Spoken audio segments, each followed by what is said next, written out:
Good day everyone, we are the group presenters. I am Ina PIDLAOAN together with RENALYN SABANGAN, April Joy Austria, Maya Olivia CANO, and MISSY BUGAGON. We will be tackling various approaches in teaching literature. We are already done tackling the general principles in teaching literacy, significance and types of literature for children, as well as how to contextualize literary lessons for Filipino learners. Now, let's proceed on how we can enhance the literary skills of learners through various approaches and in how it can be effective in teaching literature. We will be presenting 5 various approaches in teaching and learning, such as shared reading, silent reading, cooperative learning, differentiated learning, and listening to literature. And to start the discussion, let's listen to our first teacher. So hello everyone, I am teacher RENALYN SABANGAN and I am going to discuss to you the first approach to enhance the literary skills of our learners, which is the shared reading. Okay, so shared reading is an interactive reading experience that occurs when students join in or share the reading of a book or other text guided and supported by a teacher. Okay, so based from its definition, interactive ang approach na ito.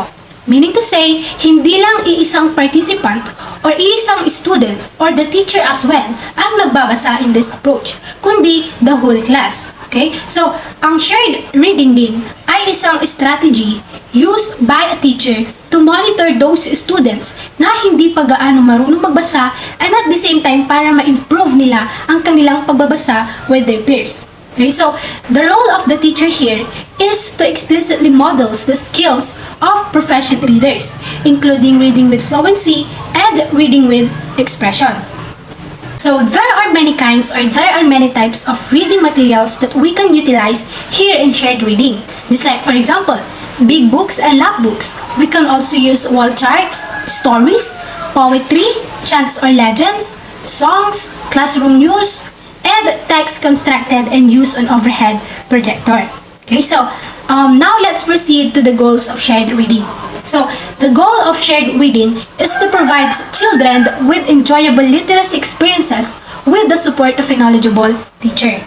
Okay, so therefore children are introduced to different authors, illustrators, and types of text. Also, their oral language and vocabulary skills will expand and develop quickly with carefully selected text. Bakit ka ba mahalaga ang shared reading? Okay, so shared reading is important because it ensures all students feel successful because you as their teacher, you provide support for the whole group. Okay, and it also provides struggling readers with necessary support. Okay? It allows students to enjoy materials that they may not be able to read on their own. Okay? So furthermore, it is an effective way for the teacher to demonstrate reading strategies and behaviors in continuous text. So there are advantages and disadvantages of shared reading. Okay? So let us first discuss its advantages. So the first one is stronger readers can support strugglers. Strugglers who might stare into space during silent reading time cannot opt during partner reading time. So, ang tinutukoy po nating strugglers dito ay yung mga learners who found difficulty in reading. Okay, so meaning to say, with the use of shared reading, yung mga marunong magbasa ay pwedeng makatulong dun sa mga estudyanteng hindi pa gaano marunong magbasa. Just like for example, yung learner hindi alam kung paano i-pronounce ng maayos ang ibang words. Ngayon, pwedeng tulungan ng good reader yung partner niya by means of telling the correct pronunciation of such words. The second one is, students working in pairs have more frequent opportunities to build fluency. Okay? Question the text and explain their ideas than they typically would in a whole class discussion. Okay? The third one is, students can move at their own pace. Next is, unlike when individuals read silently, teachers can monitor progress by circulating and listening. They can also stop and support any students who need help. And lastly is, with partners engaged in this focused work, teachers can simultaneously run reading groups or writing conferences. So, on the flip side, there are some drawbacks. Okay? Shared reading can become an exercise in listening comprehension if both partners are not looking at the text. Okay? Listening alone does not strengthen reading comprehension. Okay? So the second one is you cannot assess independent reading comprehension if your students are not reading independently. And students who are paired with struggling readers may become frustrated. So how are we going to apply this shared reading in our classroom? First, let's introduce the story by discussing the title, cover, and the author or the illustrator. Second is read the story aloud to the students using appropriate inflection and tone. And of course, samahan mo na rin ng expression. And next is conclude the reading by reserving time for reactions and comments. Ibig sabihin, maglaan ka ng oras to hear those reactions and comments coming from them. And last is reread the story and or allow time for independent learning. Okay, so to apply this shared reading in our class, we can use a song or poem on a chart, big book, a printed article, the morning message, language experience stories, a basal story, or a trade book. So, to discuss the next approach, we have the next discussion. Good day everyone, I am Olivia CANO, and today we are going to talk about the one of the approaches in teaching literature, which is the silent reading. So before we get started on our discussion or topic, I'd like you to consider this question. So, how did you understand or read the last story or article that you had read? So I'm guessing some of you read it aloud and others of you read it silently. So which of these two you prefer or work for you? Loud reading ba or silent reading?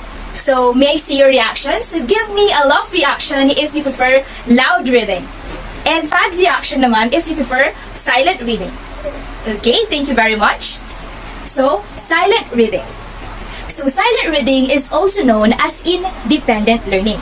So in silent reading, you are reading with no movement of the lips or the thumb. So silent reading is something is read in a relaxed mode and only a single individual remains concerned about it.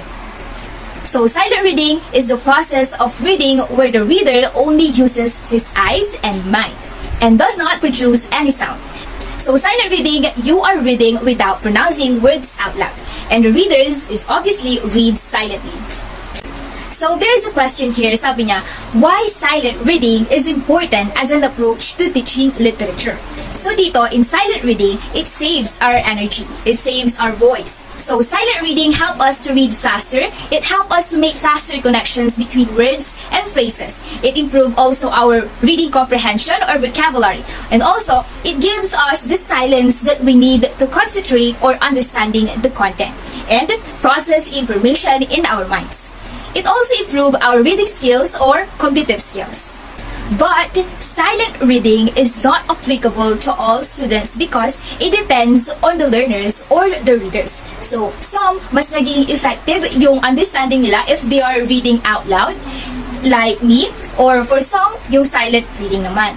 So, like what I've said, silent reading is not applicable to all students. First, because silent reading is not advantageous for beginners. Yung mga nagsisimula pa lang magbasa. So, they need also feedback from their instructors or teachers for that. Kasi if beginner pa lang sila on reading, hindi natin sila mako-correct on the pronunciations, for the mistakes, for the words, for the proper pausing. For sure, may mga malalalim na word na hindi sila familiar. So, and you're not even sure if they're actually reading. So, yun naman po yung mga limitations or disadvantages ng silent reading. So, that ends my report. Good day everyone, this is teacher Joy M. Austria, and I will be discussing the third approach, which is the cooperative learning. But before knowing the cooperative learning, let us have here a quotation. So it's stated here in the quotation that two heads are better than one. So it means na ang dalawang utak ay mas sigit kesa sa isa, which is true. Dahil pag isang utak lang ang gumagana, limited lang ang idea na pwedeng maibigay. Hindi pag dalawang utak o mas maraming utak ang gumagana, mas maraming idea na makukuha at maibibigay, and at the same time, mas better and effective ang result or outcome na magagawa mo. So, again, two heads is better than one. Now, let us proceed on knowing what is cooperative learning. Stated here that cooperative learning, according to Arts and Newman 1990, is defined as a small groups of learning working together as a team to solve problem, complete tasks, or accomplish common goal. So, ibig sabihin, a cooperative learning approach, hindi isang tao ang gagawa. For learners will be divided into groups. Magiging as a team sila and magsasama-sama ang mga learners, magtutulungan sila and kailangan nilang mag-cooperate in order to produce an outcome needed or para ma-attain ang kanilang goal. So, say for an instance, ngayon, itong reporting natin, we are group, ginrupo tayo, and we work as a team. Nag-brainstorm tayo, nag-share ng ideas and thoughts, kaya natin ginawa to for a common goal, which is makapag-report ng maayos and syempre magkaroon ng mataas na grade. So, just take note, cooperative learning, you are working with the group. We all know na hindi lahat ng members sa isang group will work cooperatively. That's why we have the 5 elements of cooperative learning that is needed to be implemented para ma-ensure na lahat ng members sa isang group will work cooperatively. So first, we have the positive interdependence. So when I say positive interdependence, every members ay dapat may task na gagawin. So lahat dapat magtutulungan. So, say for instance, may naka-assign sa PowerPoint presentation, may naka-assign sa written report, and may naka-assign para mag-present, and so on and so forth. So, lahat dapat ay may ambag na gagawin. Dahil ang success ng task na gagawin nyo ay hindi lamang nakadepende sa isang tao, kundi sa inyong lahat as a group. For the second element, we have the promotive interaction. Dito nakapaloob ang mga members ay they are supporting, encouraging, and motivating their co-members. So dito, nagsisharean sila ng mga constructive feedbacks and most importantly, they are jointly celebrating the success of the group. So, in promotive interaction, nagkakaroon ng positive interaction ng bawat members. Next is the individual accountability. So, it occurs when the member is accepted, tinanggap niya ang task na naka-assign sa kanya. He or she is doing her best. He or she is exerting efforts on working on her or his task. So, added to that, members actively facilitate din yung trabaho ng iba. So, nagbibigay siya ng opinion, like kung anong pwedeng idagdag, kung ayos na ba yung output na ginagawa ng kasama niya, and so on and so forth.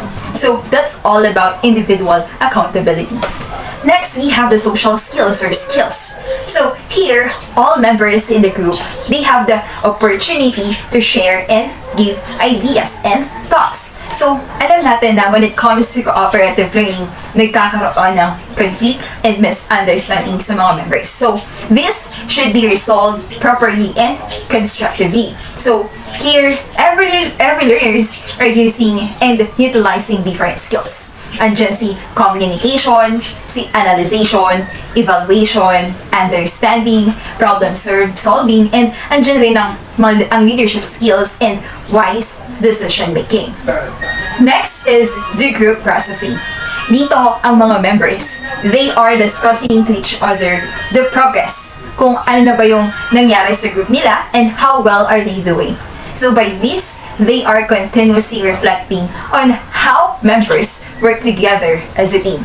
And by that, dito, nai-improve nila ang cooperation skills and they achieve better learning results. After knowing the 5 elements of cooperative learning, let us find out the benefits of cooperative learning. So, ano nga bang benefits na makukuha sa cooperative learning? So, first, it promotes self-esteem. So, due to cooperative learning, na-express ng learners ang kanilang thoughts and ideas and ang kanilang mga sarili. So, through cooperative learning, may bago at madami tayong natututunan which is makes us knowledgeable. Wherein, itong pagiging knowledgeable natin, makakapag-boost siya talaga ng confidence sa isang learner. Next, cooperative learning also promotes higher achievement. So, for cooperative learning, andyan yung factors na nagko-contribute sa achievement ng mga learners, which is the group goals and individual accountability. So, through this approach, maraming matututunan ang mga estudyante that can lead them into an academic achievement.